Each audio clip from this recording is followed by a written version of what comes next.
kuri uyu munsi urwego rw'igihugu rw'ubugenzacyaha RIB rwagaragaje abantu 17 bakekwaho ibyaha bigiye bitandukanye byerekeranye no kuba ziriya nzoga zarafunzwe kandi bari barazihaye ibyangombwa. Muri abo 17 bafunzwe harimo abantu 10 bose bakorera ikigo cy'igihugu cya Rwanda Foda ndetse n'abandi bagitifu b'imirenge ndetse n'ab'utugari n'abandi bayobozi bo muri RSB ishinzwe gutanga ibyangombwa cyangwa ikimenyetso cya S-mark ku kinyobwa cyangwa igikorwa icyo ari cyo cyose cyujuje ubuziranenge. Kuri ubu ngubu ibintu bikomeje gufata indi ntera kuri izi nzoga z'ibyuma ndetse n'amarikeri no kuri izi nzoga zigenda zicika hirya no hino zitujuje ubuziranenge. Bamwe bavuga ko bakoze inzoga zujuje ubuziranenge n'uruganda rukora ikinyobwa cya Juribis ruvuga ko rwujuje ubuziranenge kandi ibintu bakoze byujuje ubuziranenge bifite ndetse n'ikimenyetso cya East African kigaragaza ko izi nzoga zujuje ubuziranenge. Gusa bagakomeza gutaka bavuga ko bamenewe inzoga mu buryo butamenyekanye, banavuga ko barimo kubasebereza izina. Ahandi barimo kuvuga iki gikorwa ni Abahinde basohoye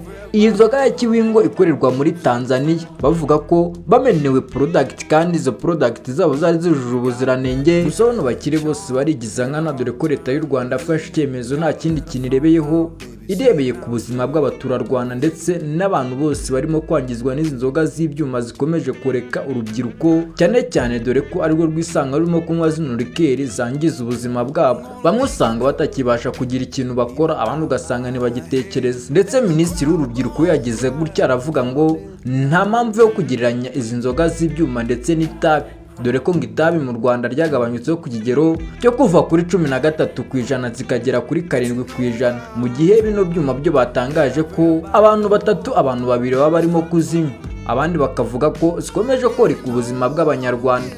Gusa nubwo bimeze gutyo hari byinshi birimo kugenda bizivugwaho, bamwe bakavuga ko hari abantu bamwe namwe barimo kugenda babitikiriramo. Ari nk'umuherwe ngo wari wapakiye amakarito ya Kiwingo w'umuzungu w'umuhinde aza kumenwa biturutse ngo ku mukarani bari bimye icupa rimwe. Bamwe bakavuga ko ari ubugugu bw'uyu muhinde bwatumye uyu mukarani ajya kuvuga ko zino nzoga zipakiyeyo, abandi bakavuga ko yari yanze ko azinywa bitewe n'uko zari zamaze gucibwa mu Rwanda, yanga ko ubuzima bw'abantu bukomeza kujya mu kaga.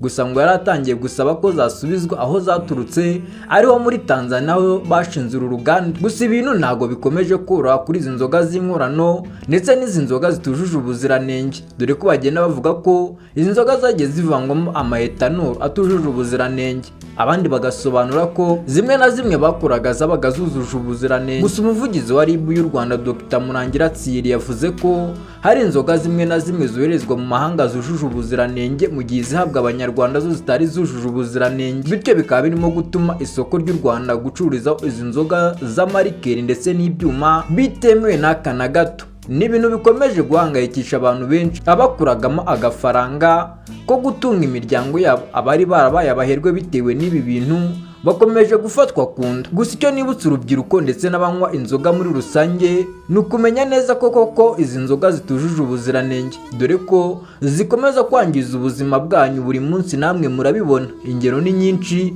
nawe uzinywa uzitangeho urugero urebe uko wari umeze utaratangira kuzinywa nuko umeze ubu ngubu waratangiye kuzinywa. Naho njye wumvaga ni Damu, iyi ni Damo Content. Kora subscribe, ukore like, share and comment kugira ngo tujye tubana muri aya makuru yizewe kandi agezweho.